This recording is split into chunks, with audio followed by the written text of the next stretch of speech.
Un dia, de fet no fa tant d'això, va arribar un moment a la meva vida, a la meva obra, a la meva poesia, que eren del tot silenciades.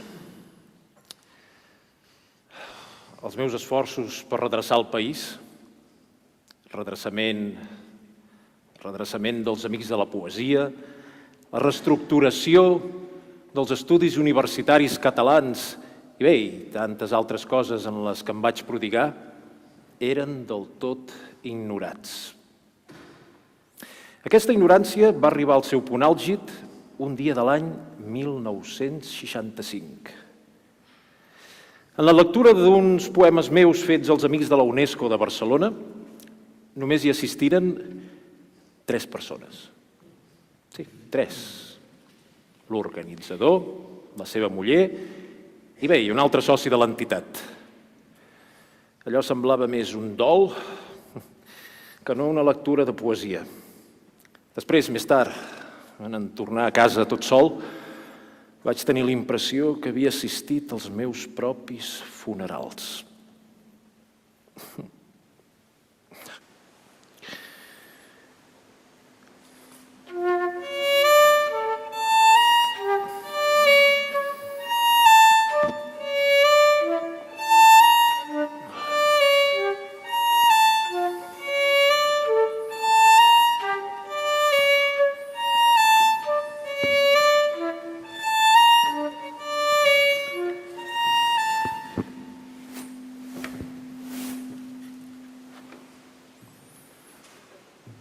Josep Palau i Fabra va néixer el 1917 a Barcelona, però va passar el seu primer any d'infància a Badalona.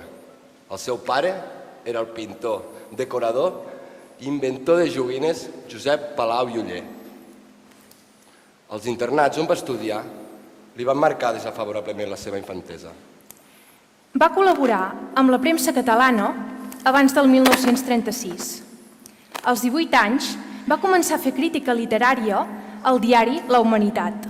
És així com va poder entrevistar a Federico García Lorca, Josep Maria de Segarra i Henri Maurois, entre d'altres, i on va anar coneixent tots els escriptors catalans.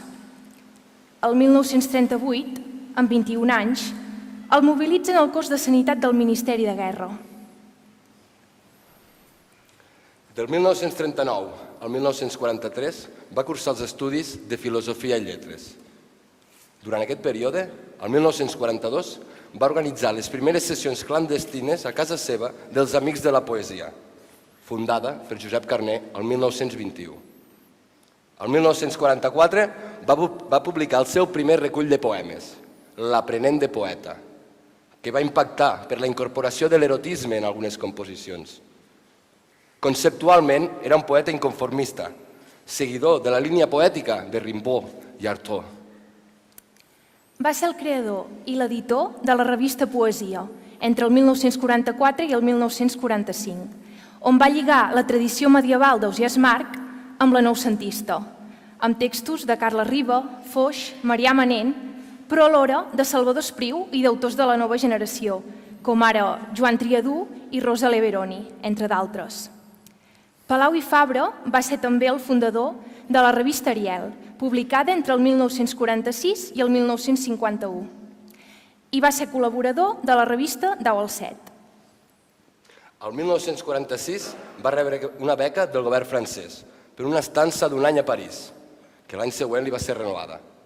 S'hi va estar 16 anys, al principi d'una vida bohèmia, fa d'extra de cinema, de professor d'espanyol, de cambrer, de periodista, però és el 1953 que s'estabilitza econòmicament, treballant a la Casa de Mèxico, una residència universitària situada a la ciutat universitària de París.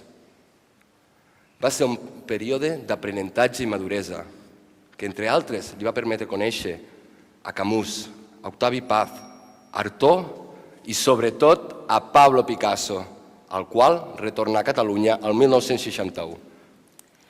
El 1975 comença una etapa públicament més dinàmica. Reedita la poesia, recupera el teatre amb diverses posades en escena, publica les seves primeres incursions en el món de la narrativa amb el llibre Contes despullats, i fa diverses col·laboracions amb els mitjans de comunicació, com ara amb el diari Avui o la famosa revista d'Història i Cultura, l'Avenç. La seva obra en prosa es recull el 1976 en els Quaderns de l'Alquimista i els seus assajos han estat traduïts a diverses llengües. Al maig del 2003 s'inaugura la Fundació Palau, a Caldes d'Estrac, al Maresme, fundació que ell mateix va presidir.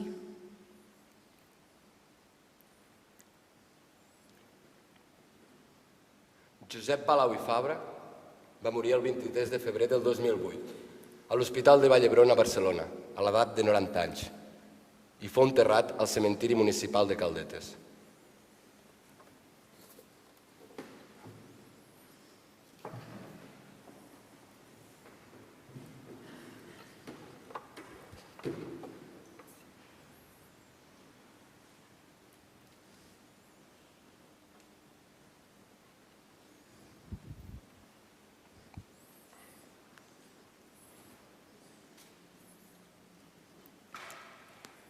I arribaràs al final del camí, com si tot just l'haguessis encetat. Després de tant bregar i tant delir, en un no res esdevindràs no nat.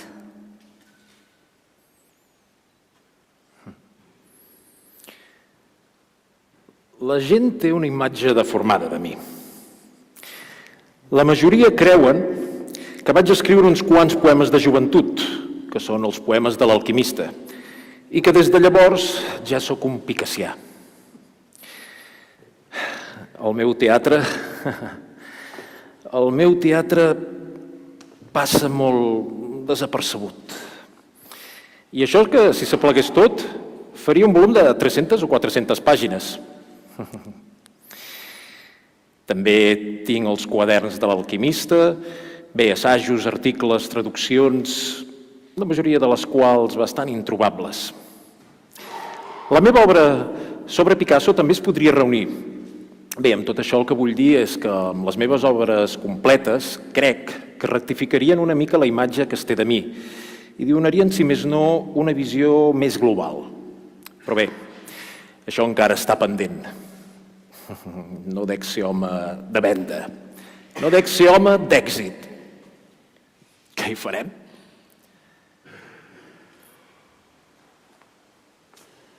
Què hi farem?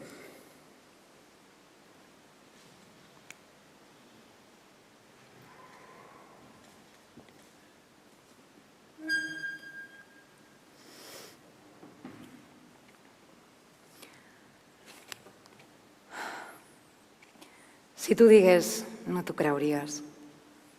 Són els teus ulls que m'han fet mal. Tu pensaràs que els follies un dia de dona. Són els teus ulls que m'han fet mal. Si t'ho digués, no t'ho creuries. Són els teus ulls que m'han fet mal. I ara t'ho dic així, com cal. Per què t'ho dic, que m'extasies, si tu no pots fer-te en cabal? Són els teus ulls que m'han fet mal.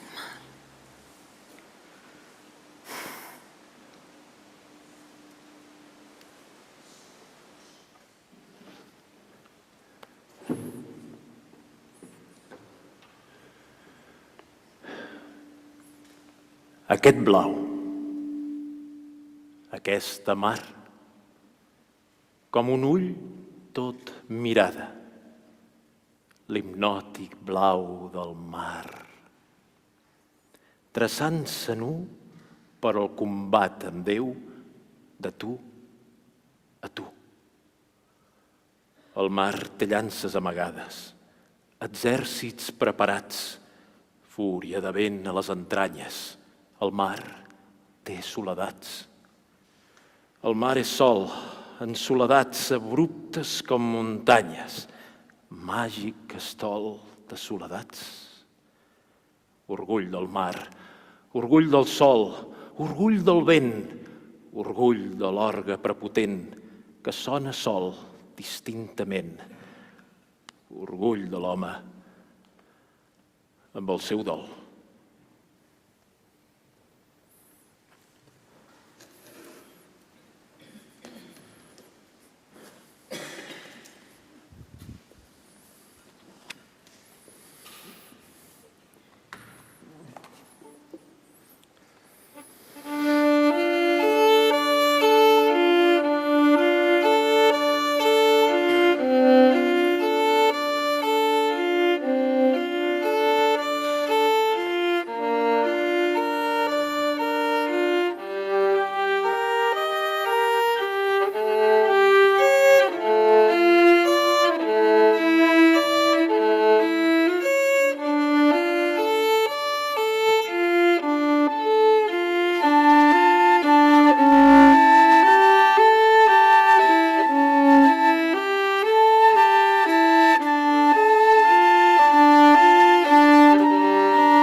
Li sabia greu no haver escrit cap novel·la.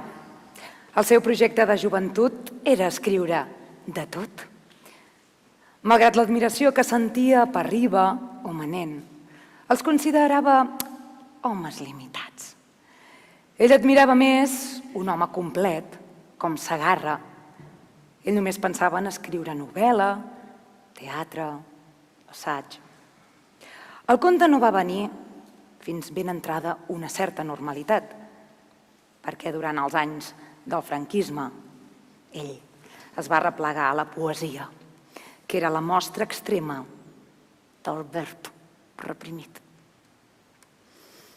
Mentre que la novel·la no va arribar mai. El conte és un gènere més modern que la novel·la. De la mateixa manera que ja no s'escriuen poemes èpics, perquè vivim en una altra època i perquè el poema d'ara és breu. La vida moderna impedeix a molta gent dedicar les hores que calen a una estructura que sigui més llarga i més seguida. De fet, si deixes una novel·la uns 3 o 4 dies sense llegir-la, com et costa de reprendre-la, oi?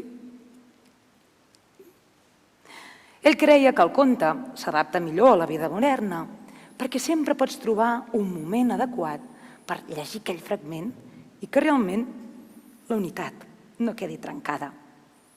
No volia dir que la novel·la no pugui existir, però és evident que el conte li va anar prenent terreny.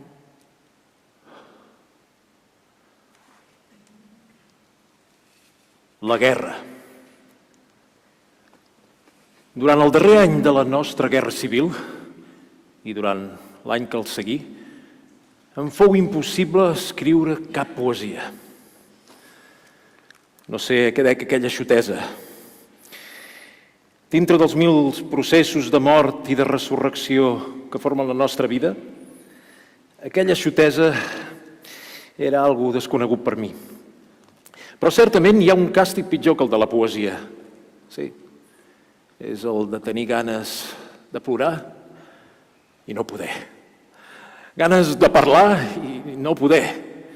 Ganes d'escriure i no poder.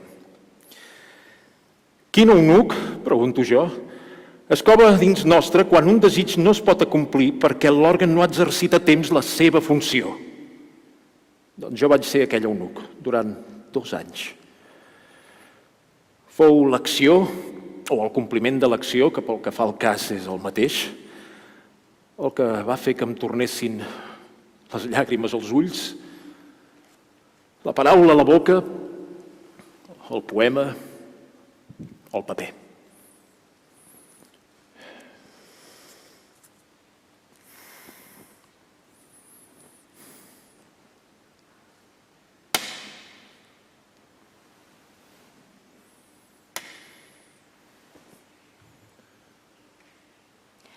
Ell sempre deia que 2 dels grans alquimistes medievals, com són Llull i Vilanova, siguin catalans, hauria hagut de fer reflexionar una mica més el nostre país. Al costat de la pretesa filosofia catalana i de l'escola dita del seny, casolana i rància, es dreça aquesta altra tradició empeltada de follia, que és l'alquímia. És l'única que pot donar-nos un rang universal. L'única por on podem retrobar una grandesa que coincideixi amb la grandesa de l'home. Vivim una renaixença de l'alquímia. No com els lletrats i erudits podrien imaginar-la, sinó d'una altra forma. Amb la memòria, amb la sang. Molt més temptadora. Els secrets que governen la vida estan a punt de tornar a les nostres mans. Els seus poemes volen ser l'inici, el punt de partida d'una iniciació, però només l'inici.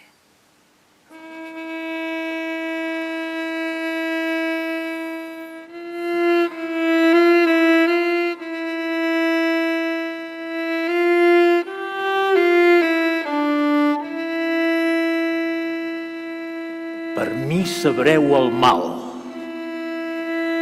Sabreu la bava que destil·len els homes, invisible, i el fons dels cors com el fons d'una cava. Per mi sabreu tota cosa possible, la verge puta que ningú estirava i el bord donzell de cul massa irascible. Sabreu el bé i el mal, les llúpies, la bruixeria, els amors, la niciesa, falos caiguts sense poesia i pecats clandestins sense grandesa.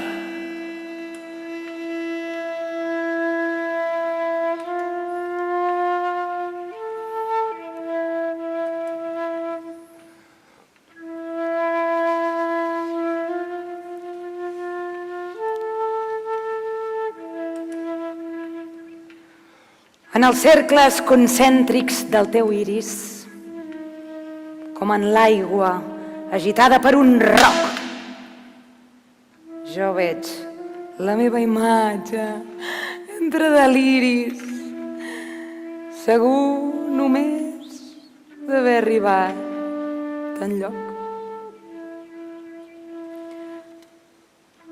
La diminuta arena dels martiris i les pedres brillants de gebre, de foc, encenent les ciutats de cementiris que habiten en les fondàries d'aquest lloc. El dia que es farà l'aigua quieta i contemplaré tot això i el teu ull serà net com un espill. Contemplaré ara sí la teva faç perfeta.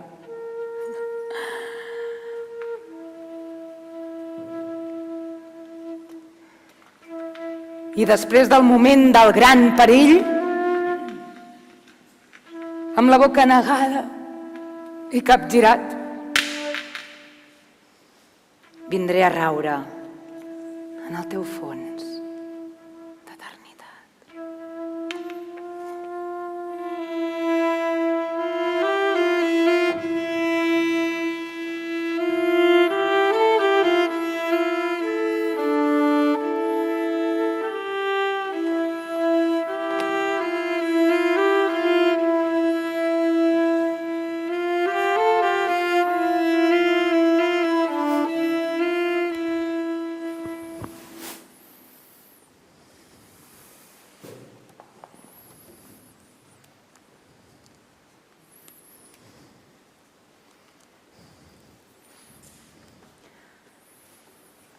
Encara L'ocell és vell i encara l'amor, amor. Els amants s'estimen massa. Ai, primavera que passa. La rosa, en esclat, pecat. Espines no du. Per tu, Les flors es vesteixen d'àngel.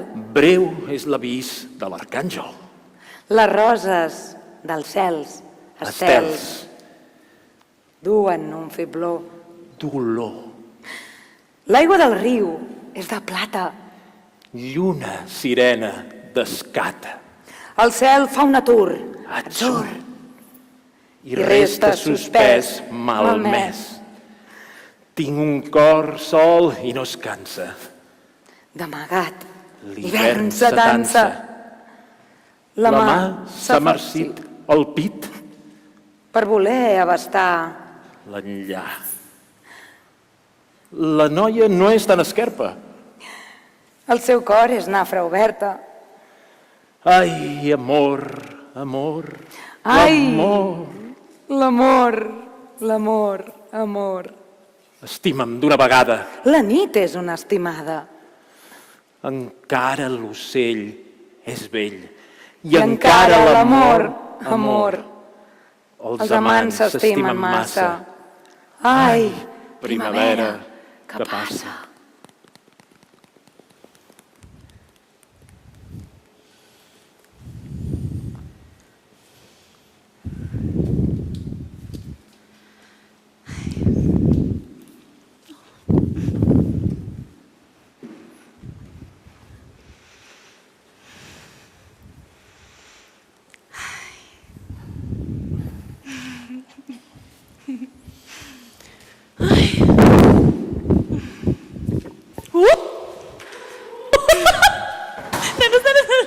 Veniu.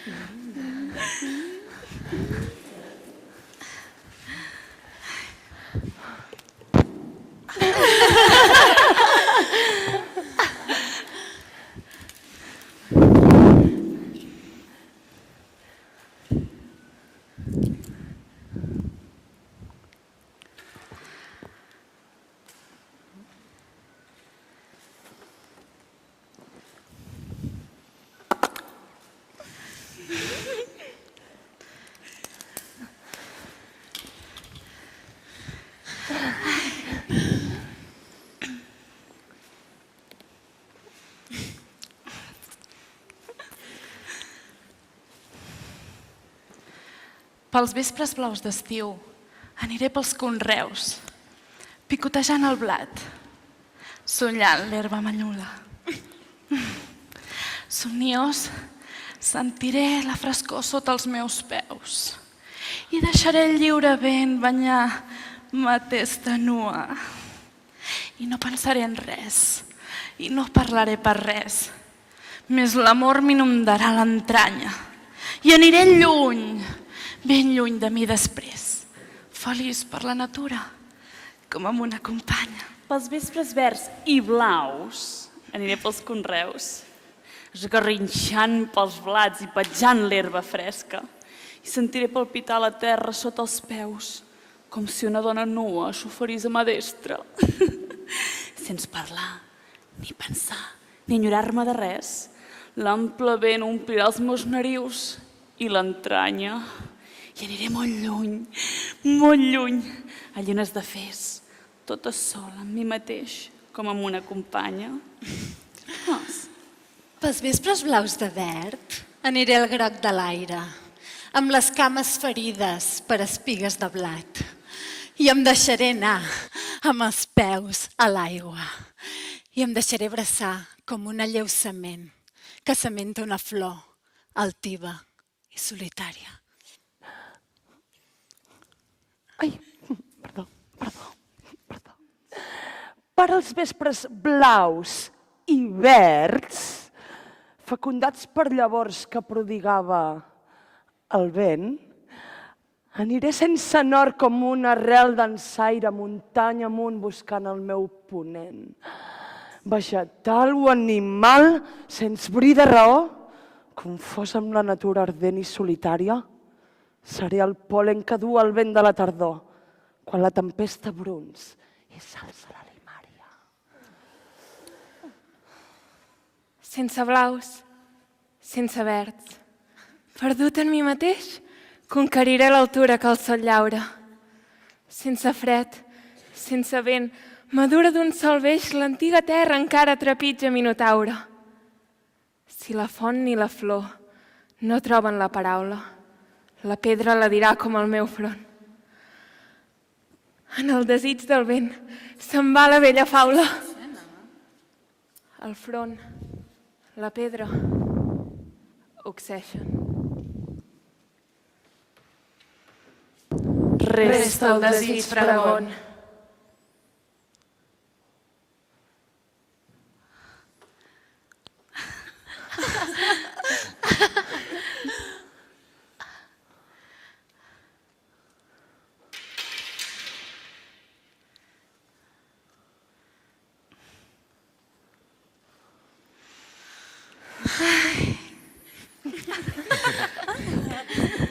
Tenia un Palau i Fabra.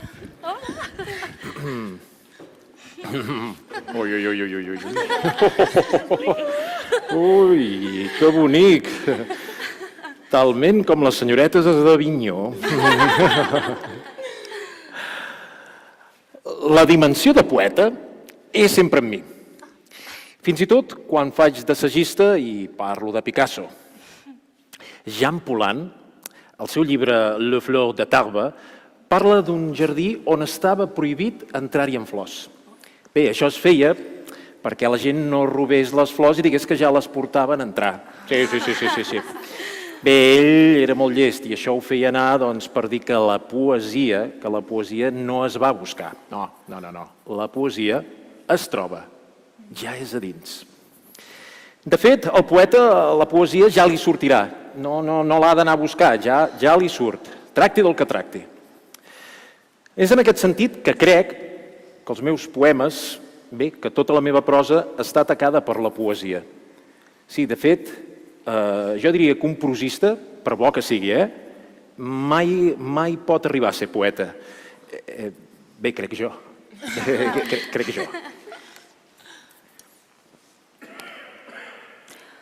El seu estudi sobre Picasso va molt més enllà de l'estètica. Ell creu que Picasso és un fenomen nou del segle XX. Potser només Shakespeare és una mica comparable amb Picasso. Si la Terra deixés d'existir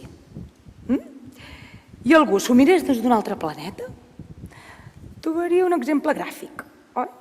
Que és aquest, Shakespeare. Ell el considerava el més gran de tots. Tindria un altre exemple, el més clar, clavat, que és el de Picasso. La gent té una idea de Picasso fantàstic, brutal, mal geni. Però les seves delicadeses no són gaire conegudes. Estimat Picasso, ell li dedica una sèrie de matisos a l'home. Potser la cosa més extraordinària que Picasso li va explicar a Palau i Fabra sobre el procés de creació era la necessitat de treballar, perquè si no treballava era pitjor. Quan no treballo i dormo, em desperto, m'assec al llit i poso una mà dins l'altra i en aquell moment imagino els dibuixos que m'agradaria estar fent. Això li deia un home de 80 anys, perquè Picasso era una font que no podia parar de rajar. La passió per Picasso em ve perquè ell també era poeta. Picasso no es pot entendre si no es parteix de la base que ell era un pintor poeta. Potser també per això se n'han ocupat bastant els poetes, com Paul Éluard, Apollinaire, i bé, en aquest país, jo mateix. Els poetes són els que més hem prestat atenció a Picasso, i hem de dir que l'hem alçat, també. Poeta maleït! Maleït? No sé, maleït o no. L'important, crec jo, és que perduri la poesia de la meva obra. Aquest adjectiu, de fet, maleït, és aplicable només a una part de la meva obra. La part picassiana no té res de maleïda, és la reivindicació d'un geni. Treballar sobre Picasso és com pujar al cim a buscar aire pur. Sí, la feina amb ell sempre m'ha ajudat constantment a viure.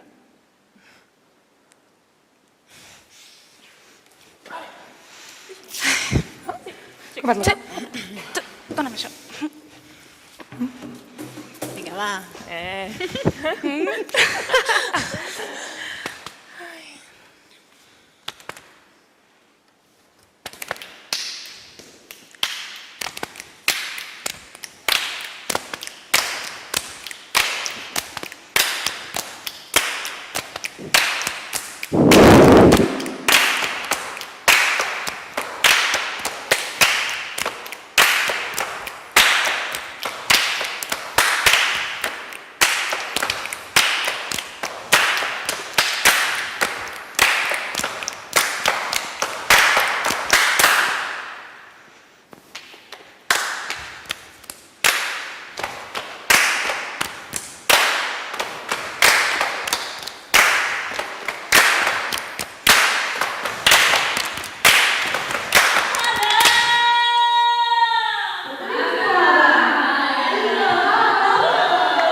Entra com una arpa per les mans piloses del meu instint fauna.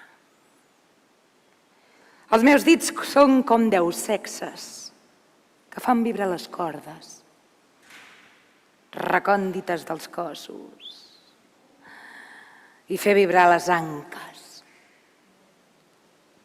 El concert rotatori de l'univers concentra l'harmonia exaltada de les altes esferes i els terratrèmols gràvids que esberlen hemisferis. La llavor més delicada és la llavor de l'amor. Ningú no sap com entrava en els paratges del cor. La llavor més poderosa és la llavor de l'amor. Creix tota ufanosa i prest ho abassega tot. De totes, la més absurda és la llavor de l'amor. La troba qui no la busca i arrela on vol i quan vol.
L'amor ho és tot.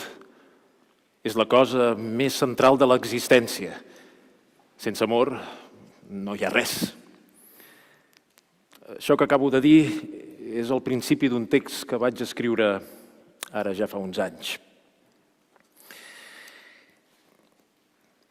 A la meva vida, la dona ha tingut i té molta importància, tant real com quimèrica. La dificultat és poder encaixar aquests dos extrems, la realitat i la quimera de la dona. Potser hi contribueix el fet d'haver estat des de bastant petit internat només entre homes. Després de passar 6 anys als Hermanos, em vaig enamorar com un bèstia. Durant els anys 40, la dona va ser una mena de droga per compensar les deficiències del règim. Era l'única cosa en què subsistia una poesia, contra tota la prosa i tota l'opressió del règim. Potser sense ni adonar-me'n, m'enquimerava fàcilment, a la universitat o allà on fos. La dona ha estat constant en la meva obra. De fet, un dels meus llibres es titula Amb noms de dona. En aquest sentit, la meva vida l'he espifiada. L'he espifiada amb la dona. Bé, hi ha coses que ara no puc dir i que crec que algun dia se sabran. El cas és que jo vaig passar uns quants anys vivint a París, amb un grau d'abjecció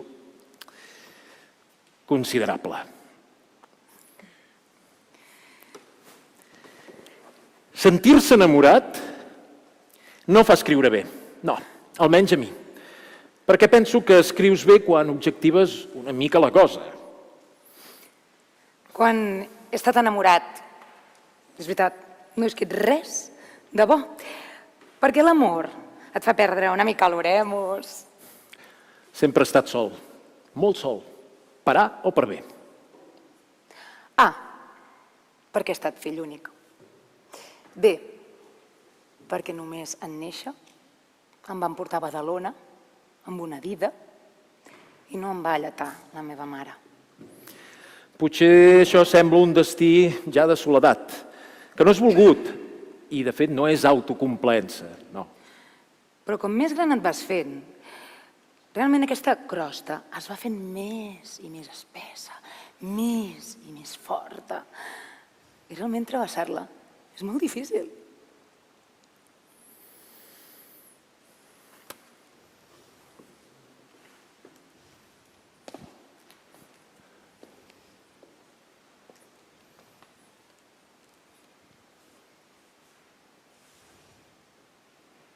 Sort n'he tingut d'aquest blau, d'aquest mar tan blau.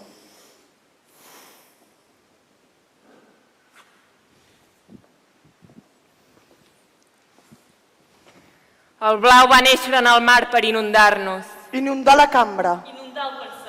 Les tovalles es tornaren blaves abans del dinar. I no podem tocar cap fruit que no sigui blau. Ni podem menjar sinó claror blava. Els ulls blaus.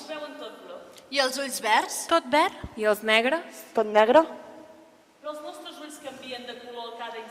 I arriben a fer-nos la il·lusió que les coses són canviants. Només els ulls blaus tenen aquesta propietat de permanència. Res no altera la visió blava de les coses. I la barca del pensament Navega sobre el blau.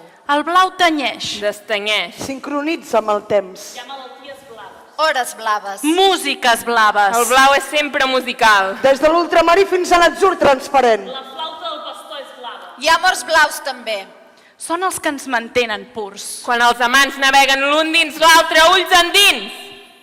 Si el silenci els acompanya, el blau es manté intacte. L'abraçada blava. El blau és més pur que el blanc. Que és incitant. Excitant. Metàl·lic. La puríssima Concepció vesteix de blau. O porta almenys una franja blava. La cinta blava del cabell de les noies i ja no goseu tocar-les.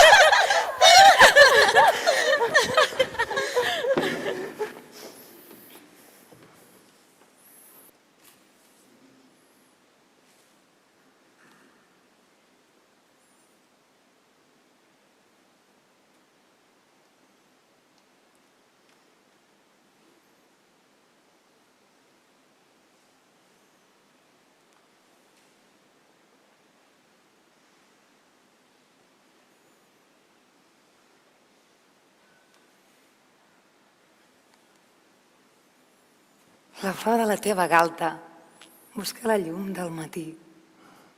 La flor de la meva galta és llum closa i és setí. La llum de la teva boca, cada bes, em fa florir. La llum de la meva boca, a cada bes, la fa florir. La flor dels teus ulls tan alta, quan floreix, em fa florir. La flor dels meus ulls, mirant-te, no es cansa mai de florir. La flor de les teves venes, mai no la podré collir. La flor de les meves venes és flor secreta i jardí.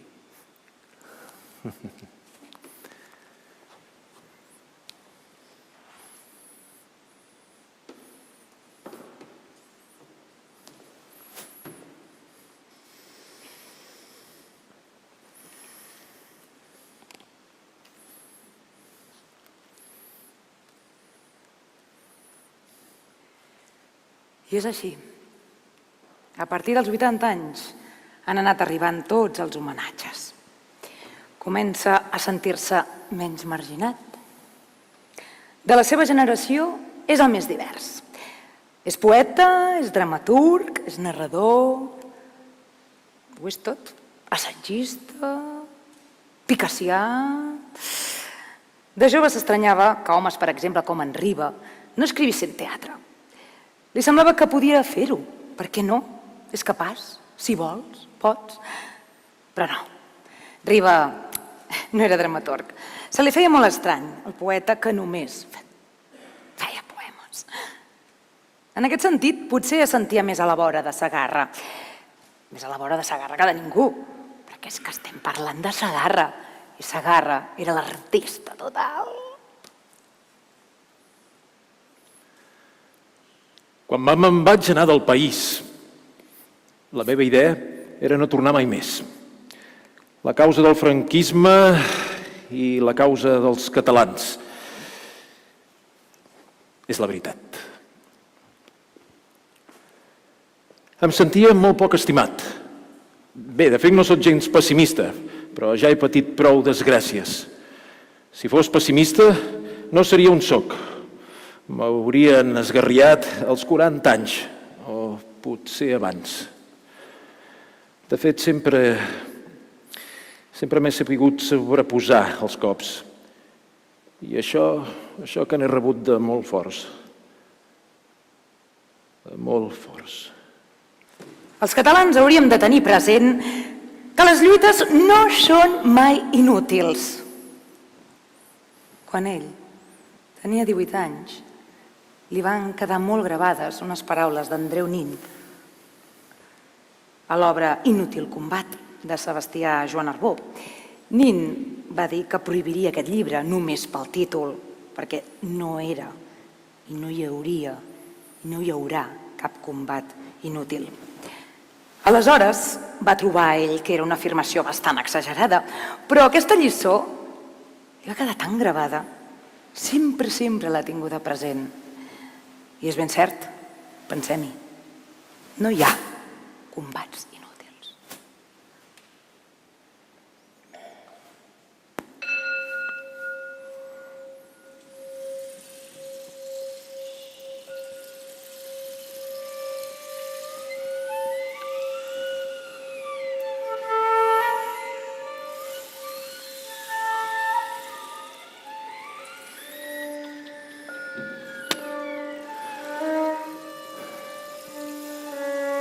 He donat el meu cor a una dona barata.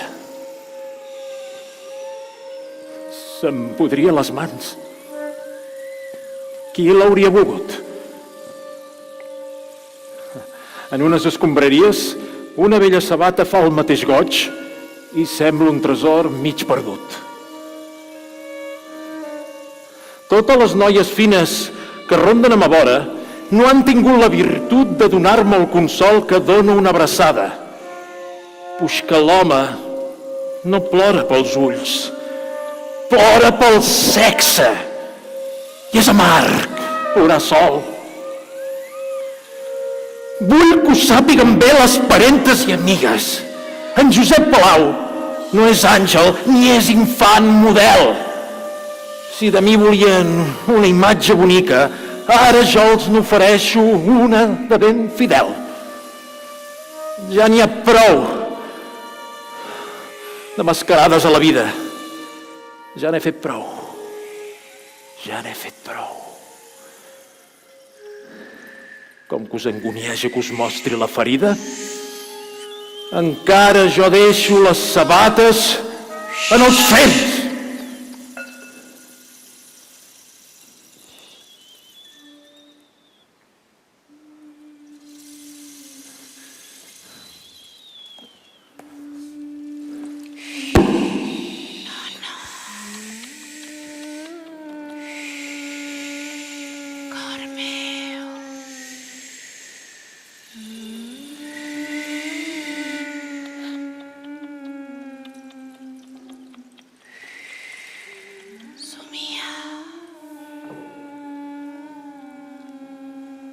Si vols, plora una mica. Jo et faré companyia. No tinguis por. Oblida. Acluca els ulls, en mida que jo els acluca. Vine. Cor meu, infant, medita. Amb aquell meditar de pluja fina de l'hora de la mort.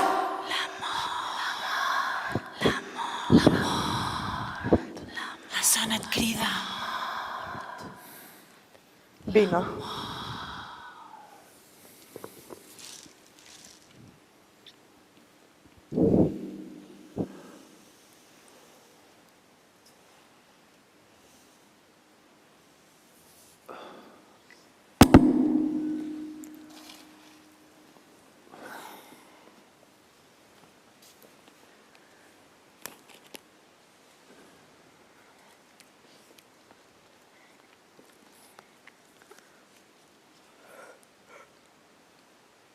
Hi ha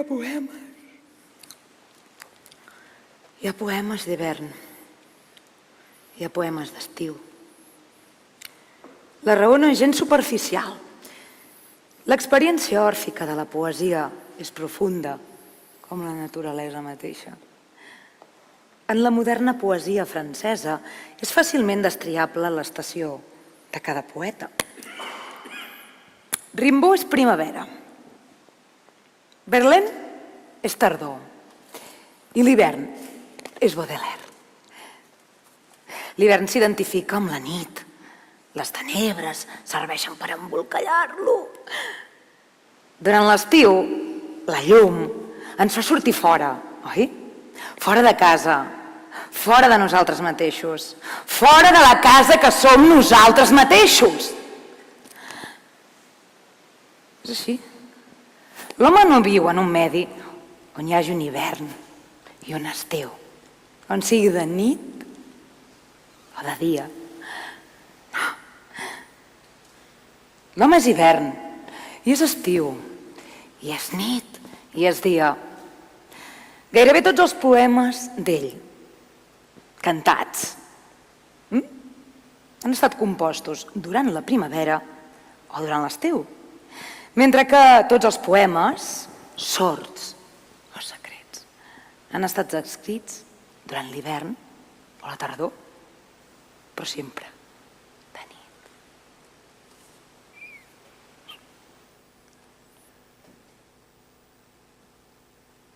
Jo em donaria qui em volgués sense que ni jo me n'adonés d'aquest donar-me.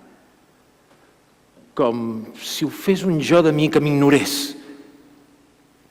Jo em donaria a qui es canviés, a canvi meu, per sempre més, que res de meu no me'n donés, en el no meu, que jo em quedés. Jo em donaria per un bes, per un de sol, però que besés, i que en el besat em desbesés. Jo em donaria a qui em volgués, com si ni jo me n'adonés, com una almoina que se'n fes.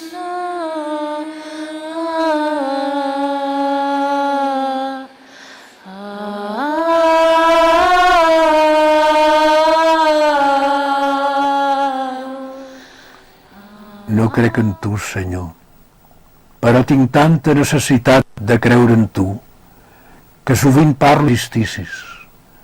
Tinc tanta necessitat de tu, Senyor, i que siguis, que arribo a creure en tu i penso creure en tu quan no crec en ningú.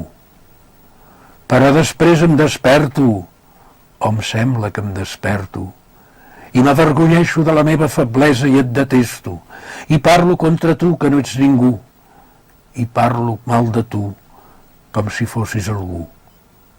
Quan, Senyor, estic despert i quan sóc adormit? Quan estic més despert i quan més adormit? No serà tot un son, i despert i adormit, somni la vida. Despertaré algun dia d'aquest doble son i viuré lluny d'aquí la veritable vida, on la vetlla i el son siguin una mentida. No crec en tu, Senyor, però si ets, no puc donar-te el millor de mi si no és així, sinó dient-te que no crec en tu. Quina forma d'amor més estranya i més dura, quin mal em fa no poder dir-te crec. No crec en tu, Senyor, però si ets, treu-me d'aquest engany d'una vegada, fes-me veure ben bé la teva cara. No em vulguis mal pel meu amor mesquí, fes que sens fi i sense paraules tot el meu ésser pugui dir-te ets.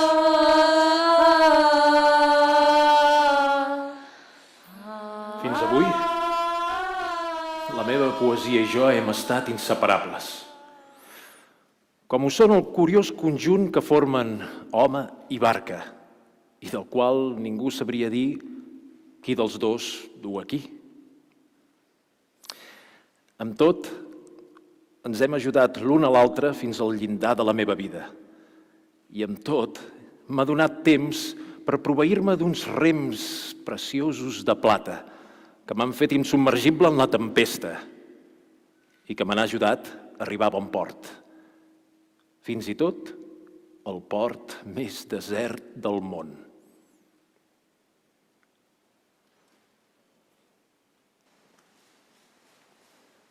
Ja no escriuré més. La tinta m'empastifa els dits, les venes. He deixat al paper tota la sang. On podré dir? On podré deixar dit? On podré inscriure la polpa del fruit d'or si no en el fruit? La tempesta en la sang, si no en la sang. L'arbre i el vent, si no en el vent d'un arbre. On podré dir la mort, si no en la meva mort, morint-me? La resta són només paraules. Res no sabré escriure de millor. Massa a prop de la vida visc. Els mots se'm moren a dins. I jo visc en les coses.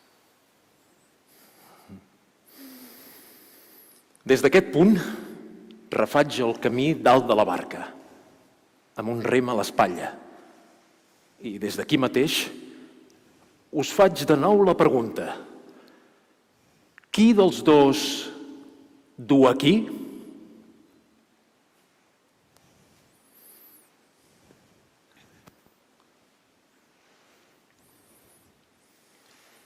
T'escric amb llapis vermell, mots de foc.